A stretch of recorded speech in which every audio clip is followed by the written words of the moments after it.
so much. Why are you guys happy? The ladies in the front row. And it's Friday. Oh my gosh. So then I'll just start in the back then. I like the guys. Well, happy Friday. And yes, it is an all ladies crew in the front row. I wonder if there's history making here today. All right, good afternoon, everyone. Happy Friday. I'm not sure what's going on with Andrea here. Got it? You're good? Somebody's got audio. I'm so sorry. Yeah, it's Andrea. She's trying. She's trying, folks. All right. I don't see you very often, and when I do, you cause a ruckus. Okay, so today, President Biden awarded the Medal of Honor to a true hero of our nation, Colonel Paris Davis, for the gallantry he displayed at great personal risk that went above and beyond the call of duty during combat operations in Vietnam. You all heard President Biden tell Colonel Davis's story in powerful remarks, but I just want to say that Colonel Davis represents the best of America. Despite being wounded while leading his men in combat, he refused to leave the battlefield until all the members of his team were evacuated. His bravery and devotion to our country during this battle has been recognized before in the form of a Silver Star and a Purple Heart. But until today, he never received the recognition for his extraordinary acts and well-deserved recognition, obviously, which is a Medal of Honor. We are proud to welcome Colonel Davis to the White House today as a Medal of Honor recipient. Today, the Biden-Harris administration is announcing its 33rd security assistance package for Ukraine using presidential drawdown authorities as we continue to surge weapons and equipment that Ukraine needs to defend itself against Russian aggression. This package includes more ammunition for U.S.-provided HIMARS and howitzers that Ukraine is using so effectively to defend itself, as well as ammunition for Bradley infantry fighting vehicles, armored vehicle launch bridges, and demolition munitions and equipment. The United States will continue to rally the world to support Ukraine. We have seen incredible commitment from our allies and partners and applaud the more than 50 countries, including Germany. As you all know, Germany's chancellor will be here at the White House momentarily, and that have come together to provide Ukraine with military assistance. These contributions are making a significant difference, enabling Ukraine to defend its sovereignty and territorial integrity. Russia alone could end this war today. If they wished, they could end this war today. Until they are willing to do so, we will continue to strengthen Ukrainians' military on the battlefield so that they will be in the strongest possible position at any future negotiation at the table. Now, before we go to questions, I have a little bit on the week ahead, and I'll lay that out for you. On Sunday, March 5th, the President will travel to Selma, Alabama, where he will commemorate the 58th anniversary of Bloody Sunday. The President will deliver remarks at the Edmund Pettus Bridge and participate in the annual commemorative bridge crossing event. In his remarks, President Biden will talk about the importance of commemorating Bloody Sunday so that history cannot be erased. He will highlight how the continued fight for voting rights is integral to delivering economic justice and civil rights for Black Americans. In the evening, the President will return to the White House. On Monday, the President will headline the 2023 International Association of Firefighters Legislative Conference. On Thursday, the President will release his budget. The budget will show how the President plans to invest in America, continue to lower costs for families, protect and strengthen Social Security and Medicare, reduce the deficit, and so much more. We will have, of course, more details to share with all of you next week. On Friday, the President will welcome President Ursula von der Leyen of the European Commission to the White House. The leaders will review the strong cooperation between the United States and the European Union to support Ukraine as it defends its sovereignty and democracy and to impose costs on Russia as for its aggression against Ukraine. They will also discuss US-EU coordination to combat the climate crisis through investing in clean technology based on secure supply chains. The leaders will take stock of the Joint Task Force on Europe's energy security that they established 1 year ago, which has helped the EU reduce its dependence on Russian fossil fuels and accelerate its green transition. They will also discuss other international security challenges, including our work together to address the challenges posed by the People's Republic of Russia. With that, Colleen, good to see you. It's been a while. Thanks. You have the floor. Karine, it is your 100th press briefing. Oh my gosh. So I'm sure you're thrilled. Congratulations. How do you feel about that? Oh my gosh. All right. Well, cheers. Cheers. So moving right along. I wanted to ask about the DC criminal code again. We've been hearing that some of the House Democrats feel like they got thrown under the bus a little bit by the president's decision not to step in on the effort to stop the overhaul, which is a lot of negatives, I understand, but I think you know where I'm going. So I wanted to know, did the president give them a heads up on the decision? Was there any sort of back and forth about it? So first, let me just say that the White House notified the members at the House retreat, as you know, that was earlier this week, or it's still happening in Baltimore. So that's number one. Number two, I do want to lay out that the president and the administration has a very close relationship with House Democrats and Senate Democrats as well. We have worked together. The president has worked very well with the members on delivering bold, historic pieces of legislation in his first 2 years of an administration, and is very proud of the relationship that he has with them. And our teams are constantly in communication with them.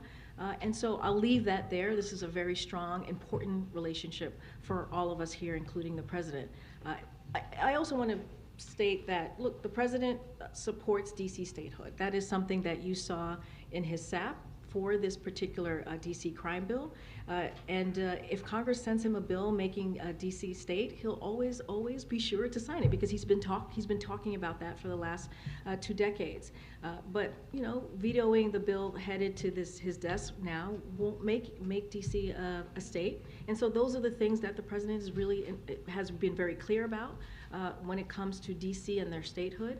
And so I'll leave it there. But as it relates to the House, as it relates to Senate Democrats, it is a very important relationship for us, and clearly very important. And with the Senate Democratic Caucus, as you know, when he met with them yesterday, he provided what he was going to do and made it very clear to them, and they had that discussion. I just also want to ask, so Biden and the Democrats have talked a lot about the need to stem, rising crime, but also the need to reform a criminal justice system that still disproportionately affects, Black Americans. So why not engage in some sort of compromise, or why not let the DC bill, because the mayor vetoed the criminal code, but she also proposed some changes that she thought would have made the system sort of better on the whole. So just want to be very clear here, and if you look at the DC bill itself, and I know that there was a little bit of I was asked a couple of questions of what else does it do besides armed carjacking, and I don't normally go line by line on legislation, especially legislation that we haven't introduced, but I did talk to the team, and we have a couple of things that I just want to lay out for all of you, and on what the DC bill does. It reduces maximum penalties for offenses like murders and other homicides, armed home invasion burglaries, armed carjackings, as I mentioned, armed robberies, unlawful gun possession, and some sexual assault offenses. And so, look, the president has been very clear. We need to do more to reduce crime, to make communities safer, to save lives. And that's why he put forth his Safer America plan that does just that we believe does exactly that. So the way that we see this bill, it doesn't actually reform policing practices. That's not something that it does. Reform like the ones the president has put forward at the federal level, about the executive order when it couldn't be done on the Senate side, moving forward with police reform. The president put forth a historic piece of an executive order to try to do what we can at the federal level. And so we believe that this bill does not actually do that. Question on the meeting today with the German Chancellor. Not long ago, both Chancellor Scholz, along with President Macron reportedly told Zelensky that he would, soon have to make difficult decisions, urging the start of peace negotiations.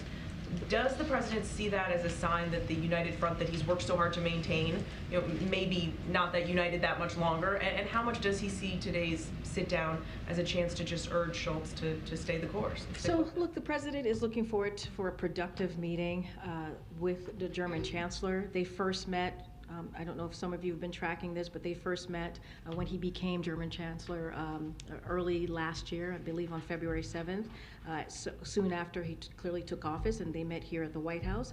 And over the past several years, they've seen each other at the margins of the G7, at the summit in Germany, at NATO, at the G20 summit, and have talked by phone regularly. And so this is clearly a relationship that has been growing over the last year.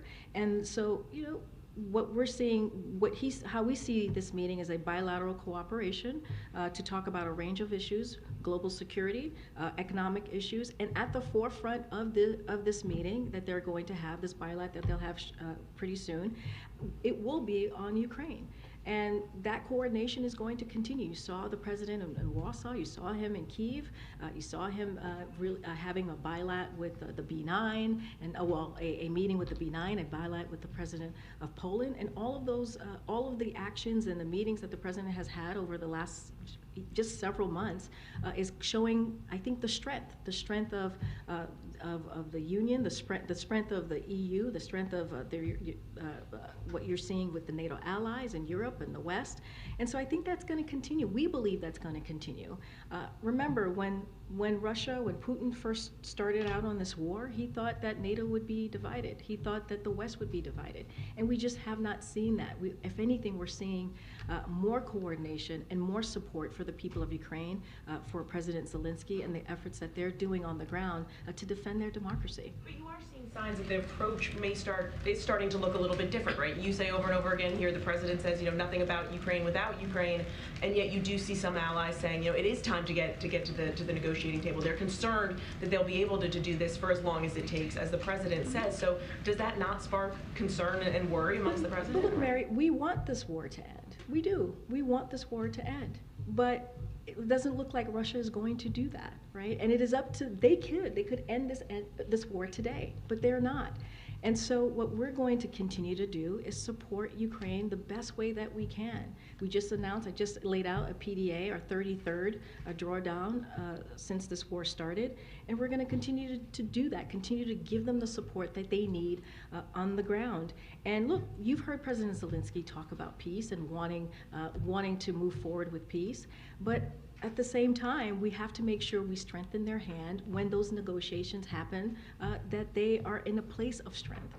And so that's what you're seeing from this president, that's what you're seeing from the allies across the globe, and you're going to see the president meeting with the German chancellor today. We're going to continue to show that supportive front, that coordination. They're going to have that discussion, and you saw that last week when the president was in Eastern Europe.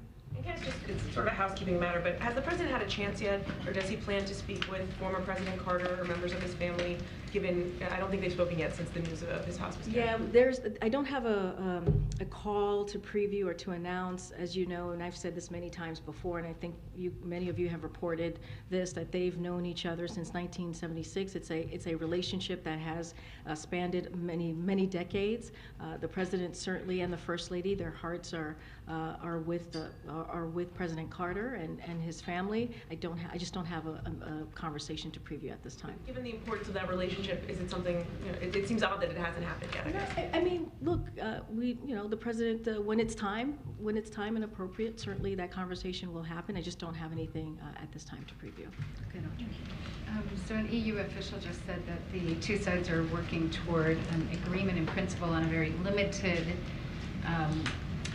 agreement that would create a free trade-like status for the EU that would put it on par roughly with Canada and Mexico in terms of the IRA. Can you say anything more about your hopes for reaching some kind of a deal, at least on a very high level, when von der Leyen arrives next week? Yeah, I don't want to get ahead of that meeting. Clearly, that's going to be another important bilateral meeting focusing on the coordination, of course, on Ukraine and other important security issues and economic issues, as you just laid out, that both sides care about, right? The American Union and clearly the United States. As it relates to the IRA investments, the clean energy future will be invented and built and made in America. That's how we see the IRA's investment. The president will never back down from putting American jobs and American leadership at the heart of his strategy. Taxpayer dollars should go to support American jobs and American innovation. But the IRA's benefits expand beyond the U.S. Our investment will help drive down costs for clean energy, which will help other nations as well. That's how we see this important law that the president clearly fought tooth and nail for. And it's going to go further and faster in building their own clean energy economies. I'm not going to, again, get ahead of a meeting that's going to happen next week, but the president and we have been very clear on how important we feel the Inflation Reduction Act is. Again, we're always going to make sure that we support American jobs and clearly American tax dollars. But I think the question is, how important is it to you to remove this irritant in the relationship at a time when you're looking at a protracted war in Ukraine, potentially China delivering lethal aid? I mean, is it important to shore up the alliance and at this point remove irritants at this trade issue? Look, clearly the relationship is important to this president. You have seen him across 2 years rebuild our relationship with our allies, something that was almost decimated in the last administration. We have a president who understands the importance of those types of foreign leadership relationships, who had them for many years before becoming president. And so, of course, we want to make sure there's a good working relationship, you're going to see him continue to do that. Again, I don't want to get ahead of what the agenda is going to be or what's going to be discussed with the EU next week. What I can say, it's an important conversation that will continue. They will have. It'll focus on clearly Ukraine, that continued coordination and support for the Ukrainian people as they are bravely fighting for their democracy. And just one on the domestic front, on the budget, to what extent are you expecting the care economy and all those proposals that got removed from the previous pieces of legislation to come back? Will we see those items come back in one by one? So I'm not going to get ahead of the president's budget. It's going to be released next Thursday, March 9th. But clearly the president remains committed to fighting for paid leave and child care policies. That is something, clearly he fought very hard for it in the beginning of the year as we were trying to move forward with that piece of legislation. And we believe fighting for what I just mentioned, paid leave and child care, is going to help grow the economy. It's going to help give American families and Americans across the country a little bit of a breathing room. But again, I'm just not going to get ahead of the president's budget that will be out next week. Thanks, Karine. Just following up on Colleen's question on the DC crime bill. The House Democrats who are expressing anger and frustration, they're in part saying that they wish they had known sooner what the president's position would be. As you know, a whole bunch of House Democrats already voted against the bill. Why didn't the White House make this position clear before that vote had taken place in the House? So look, when we put out the SAP, I think it was around the State of the Union, I think that's when the SAP came out, we were very clear on where the president was, which is making sure that he continues his commitment to DC statehood. And that's what you saw in that SAP, in that support for DC statehood. And at the time, many times, even earlier this week, many of you were asking me, I think your colleague was asking me, which direction the president was going to go.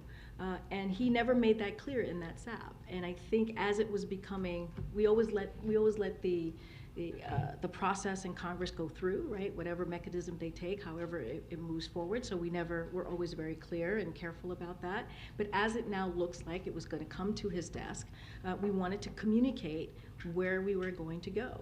We wanted to communicate how the president was going to move forward with this particular bill, and we did, and we laid that out. We're explaining that now why he is moving forward in that way, and the White House and congressional Democrats, as we have known, have come together on many different things to deliver for the American people, and the president wants to continue to do so. I guess, the president supports DC statehood. He's been clear about that, but he's not going to veto this bill from Congress, which does amount to Congress sort of meddling in DC's own governance, right? So how do you square that circle? Both things can't be true. No, we believe both things can be true. Look, right now, DC is not a state.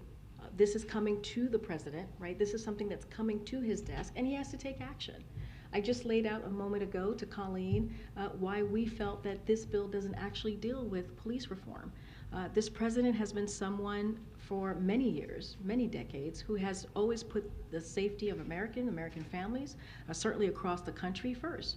That's why he put together his Safer America plan that lays out 100,000 cops in communities to work with communities to make sure that communities feel safe. The cops plan, that is something that the president started as senator. It's actually a policy that Republicans want to not fund and take away an option to make communities safe. So this is something that the president cares about very strongly.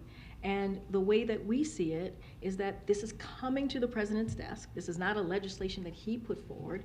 DC is not yet a state, even though he supports DC statehood. And he had to make a decision. Look, again, we let the process move forward in Congress, and we felt this was the time to make that decision. I just had a quick follow-up on East Palestine. Senator Manchin said this week that the president visiting there would give confidence to the residents. Obviously, I know you guys haven't announced anything, no plans right now for him to go there, but do you think it could make a difference for the president to go, even if all that accomplished was to give some sort of reassurance to many of the residents there who are still very worried and upset about what happened? Look, I believe you heard from the president just yesterday, who said that he's planning to go there at some point. What he's going to do is when that happens, we're going to coordinate with state and local officials to make that trip occur. Look, what the president has been focused on is making sure that we make the community, the people in East Palestine, whole again, to make sure that they get what they need to feel safe, to make sure that they feel like their community is healthy again. That's why that's why we made sure that the air is safe, right? That's why we made sure the water is safe. But he understands how the community feels about what happened and what occurred in their community these past couple of weeks. That's why HHS, FEMA, DOT, EPA have been on the ground, and it's been a multi-agency effort to make sure that they get what they need, to make sure that they have that safe air, that safe water, as I just mentioned. And the last part of that is we're going to make sure that Norfolk, Suffolk is held to account for the mess that they created. And that's what you're seeing. You've seen the EPA administrator. He was just there for a third time. And so the president's committed. He's keeping abreast or updated on a daily basis on what's going on the ground. He's talked to the governor of Ohio. He's spoken to the governor of Pennsylvania, the senators multiple times to make sure that they are getting everything that they need from the federal government. Thank you, Karine. You mentioned the SAP that the administration put out on February 6th, but it's not a broad statement about DC statehood. It specifically says that the administration opposes the resolution that would dismantle the crime bill. So when was this policy reversed, and why weren't House Democrats notified about the reversal? So I'll say this. There was never a change of heart on where we were with the SAP. The SAP, the way that it's laid out, speaks to supporting DC statehood. That is where we were. That's what we were at the time. Wanted to make sure that we again lifted up where the president has been for the past decades, making sure that DC, fighting for DC to become a state. And we actually say in the SAP that if Congress wants to move forward in that way, we should pass HR 51, make DC the 51 state. And so we never laid out where the president was going to go once it came to his desk, because we wanted to allow Congress to move forward in the way that they normally do with the mechanism when a piece of legislation moves forward. And so we never said anything at this time. Now we're communicating very clearly. Now that we know that this legislation is going to be in the president's at the president's desk, we're making very clear and communicating that where the president is on this legislation. But wait, I'm sorry. It specifically says the word opposes. So is it that the administration wasn't aware of the content, the specifics of the crime bill, and now you are aware, and the president says he doesn't support some of the changes that the DC Council put forward? Because when you released the SAP, I'm assuming, maybe incorrectly, that you were very aware of what the council was proposing. We were aware of what the council were proposing. What we're saying was that we wanted to make sure that we continued the president's continued push for statehood, and that's what we did. That's what we did in the SAP, and that was what was the most important thing that we believed. There was no veto threat in the SAP. There really wasn't. It may have been, I just read it while you were asking me, that we opposed it, but there was no veto threat. So I want to be really clear about it. It stated our support for DC statehood, but it did not indicate what the president would do should the bill come to his desk. It did not say that. It did not lay that out. Now we're communicating that very clearly. We communicated with the House Democrats days ago when they were in Baltimore, and again, I said this to MJ. I remember many of you asking where we were going to go, and I said, we don't have a decision yet. We don't have anything to share on this, on where the president's going to be with this particular bill. And now we are, because we know that it's going to come to his desk. There must be some state laws that the president also disagrees with, that have to do with crime. And he obviously doesn't have the power to do anything about that. I'm trying to square his decision to use his power to do something in DC while he's also saying, the federal government, should allow them to be their own state. Because DC is not a state. So this bill, and therefore he should? DC is not a state, so therefore the bill is coming to his desk, so he has to make a decision. It's as simple as that, Weija, right? Because DC is not a state. Now, he wants DC to become a state. We've been very clear about that. He has said that for decades, that he believes in DC statehood, but it's not. And so therefore, because DC is not a state, when bills like this occur, it goes to the president, and he has to make a decision. And that's where we are. It's as simple as that. Now, if DC becomes a state, yes, the president believes that it should be governing, for a city should be governing on its own. That's what he believes. But until then, they shouldn't. But DC is not a state. Right, but I'm asking because he does have an option to veto. That is one action he could take. But again, this is a president that believes in keeping communities safe. He believes in keeping the 700,000 residents in DC safe. And so he's taking that action because it's coming to him. We didn't put this legislation forth. This is not our legislation. This is a legislation that is coming before the President of the United States because DC is not a state. It's just not. So he has to make a decision. So he's going to make a decision that will help the residents of DC, that will deliver for the residents of DC. And it's as simple as that. Thank you. I'm seeing two perhaps parallels here in the discussion about the SAP, which is the Statement of Administration Policy. Isn't it really boiling down to there was one train here that was saying that the administration opposed this, and then really when the recognition takes place, this would make the president look tough on crime, that the wheels stopped, and now you have a new position. Isn't that really what happened here? What I can tell you what happened is that there was no change of heart. Yes, in the language, I just read it read it again, as Weija was asking her question, there was the word oppose, but we never indicated, which is not unusual. It is not unusual for a SAP, for the president to not indicate if he will veto or if he will sign. It is not unusual to do that. Now that we know that it's going to come to his desk, we're communicating that very clearly. The president communicated that with all of you yesterday. And so now we have made a decision on where we're going to go with this particular piece of legislation. Because, you know, those of us who cover this read these things all the time. The general public may not even know what we're talking about here. No. But it seems I'm like pretty sure they're not. Yes. So there, I'm pretty but sure there was a bureaucratic push in one direction on this, and then when it reached a certain point, and crime is a big issue in America in certain cities. We saw it reflected in the election in Chicago. We know it's a concern. It's been a concern in the city that many of us live in here. And then boom, the president has to make a decision, and he's going a different direction than the administration set up. Isn't it really just that simple? I wouldn't say it's that simple. First of all, let me just step back for a second. This is, when you look at crime and the rise of crime over the last couple of years, this is something that the president inherited, and he took action, right, with Safer America plan and making sure that he did everything that he can using the tools that he has in federal government to put forth a plan that will keep communities safe. I talked about the 100,000 cops to put them in communities, working with communities to make sure communities feel safe. And that's not just that. There's the COPS program, right? And we're going to see from the president's budget how his commitment to that, to his commitment to cops. What we are seeing is we saw DC Council put forth a piece of legislation. They're not a state. They went through their processes, right? They went through their mechanics. It ended up in Congress. We put out a SAP saying, yes, we oppose it, but also we support DC statehood. That's what it says in our SAP.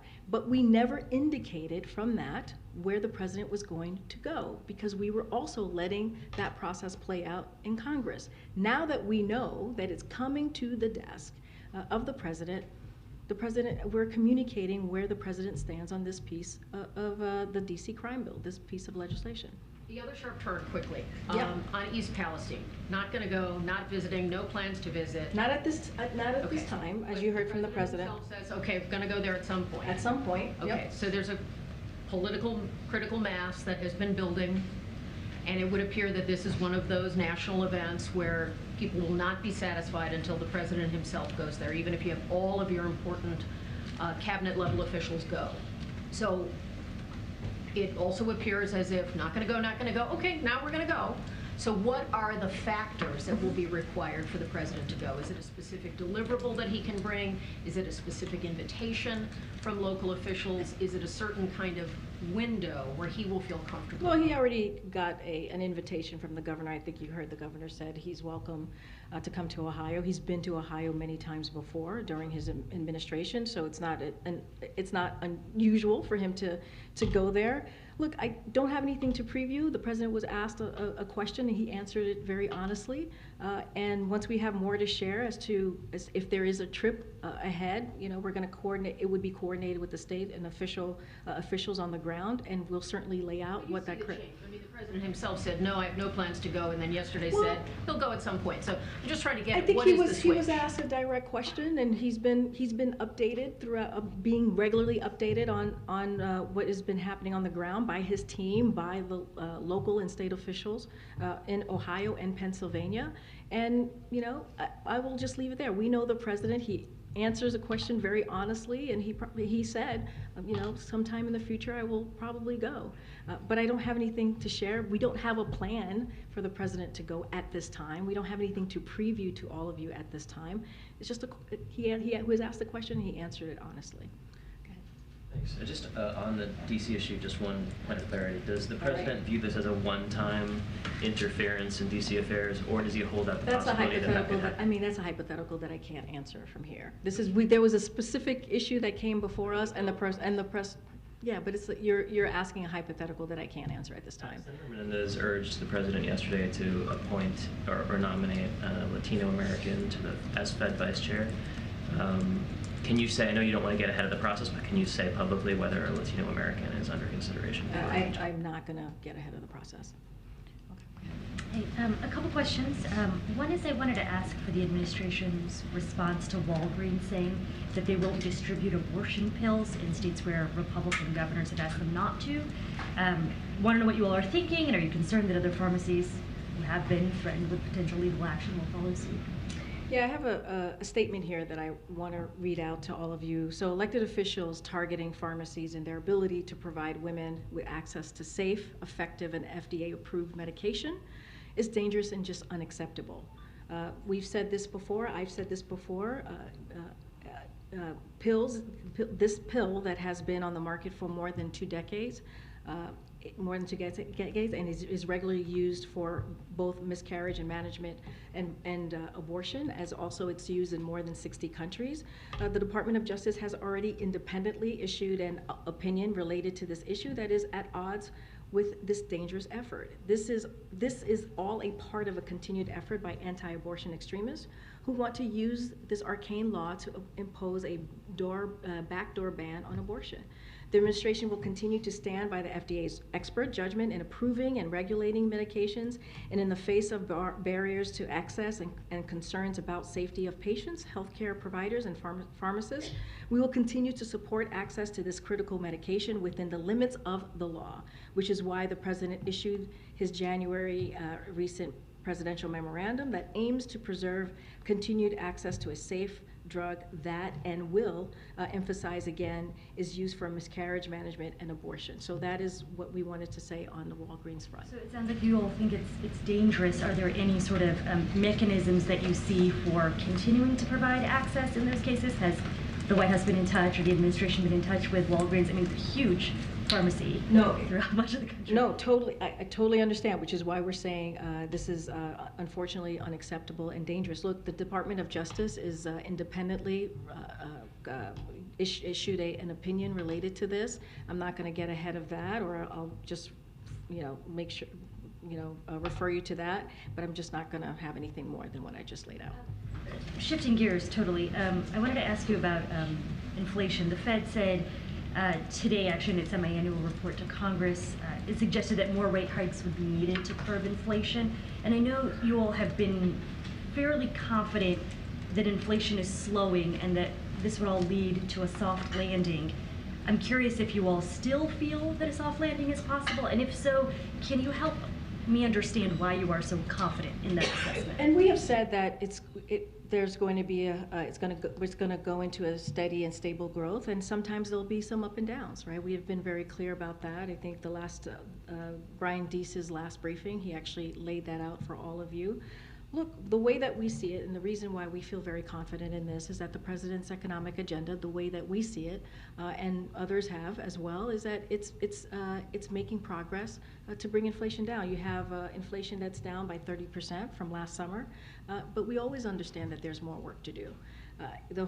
And we also understand that the way that we got here is because of COVID-19. It's because of Russia's war against Ukraine. All of those things have disrupted global energy, food supplies, and caused inflation to spike around the world. But the president is going to continue to do everything that he can to lower costs. You're going to see his March 9th budget in less than a week at this point. We helped to lower gas prices by $1.60. It is now by $1.60 a gallon from its peak from Putin's war.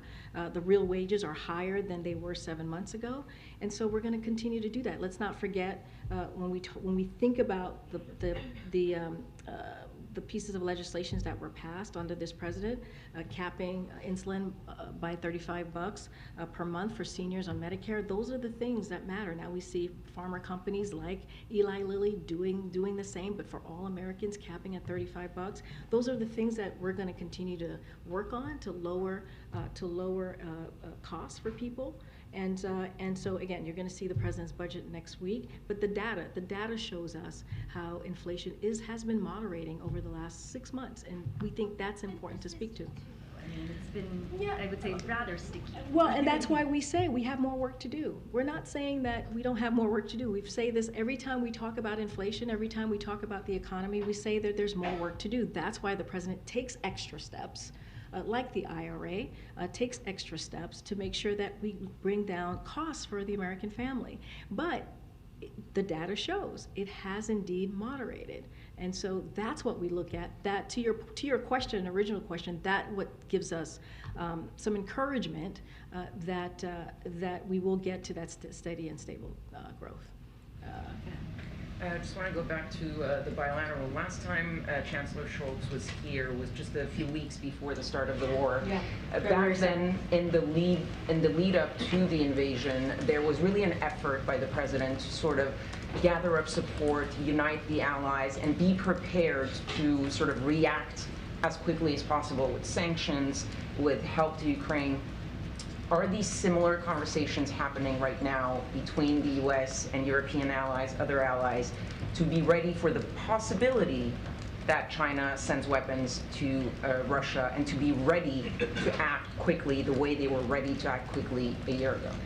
So first of all, as you know, they had a G7 call just last week. The president was in Ukraine, and he was also in Poland. There's constant communication with our allies that the president is having. They're not one-offs here. They are consistent and they are continuous.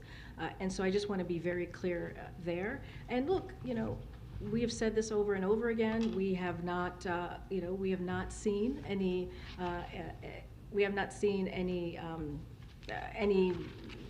We haven't seen China do anything yet as it relates to lethal weapons, and we believe that Russia's war in Ukraine has put China in a difficult position to actually move forward in that direction. Every step China takes towards Russia makes it harder for China with Europe and other countries around the world.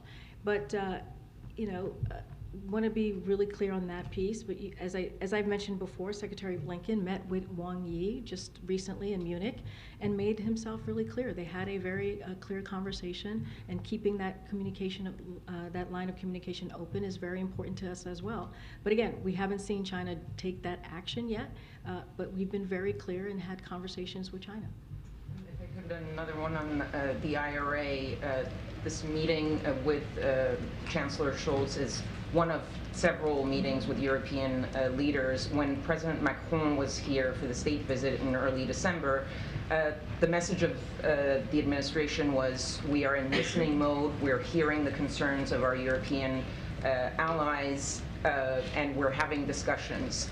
Has there been any progress, any change, or is this still hearing, listening mode? And so I spoke to this a little bit. These relationships are clearly important to us. We're still in listening mode, we're still in discussion, and just don't have anything more to share on what's next with that. But we think the Inflation Reduction Act is incredibly important to the American people, to our taxpayers. We're always going to make sure that we support American job and American innovation. The president will never back down from that, and so I'll just leave it there. Tennessee's governor signed 2 anti-LGBTQ bills into law on Thursday, one that bans many drag performances from taking place on public property. Another bans most gender-affirming care to transgender youth. What does the White House make of these laws, and is there anything you can do or planning to do about these laws? So I'll say this, the American people are focused on so many issues. We just talked about economy, we just talked about inflation, we're talking about safer communities and schools. And good health care, all of the things that you all ask me every day. And you all know that's what the American people care about. That's what, even when they went to vote in November, those were the issues that mattered the most to them. But instead of doing anything to address those real issues that are impacting American people, right now you have a governor from Tennessee has decided to go after drag shows.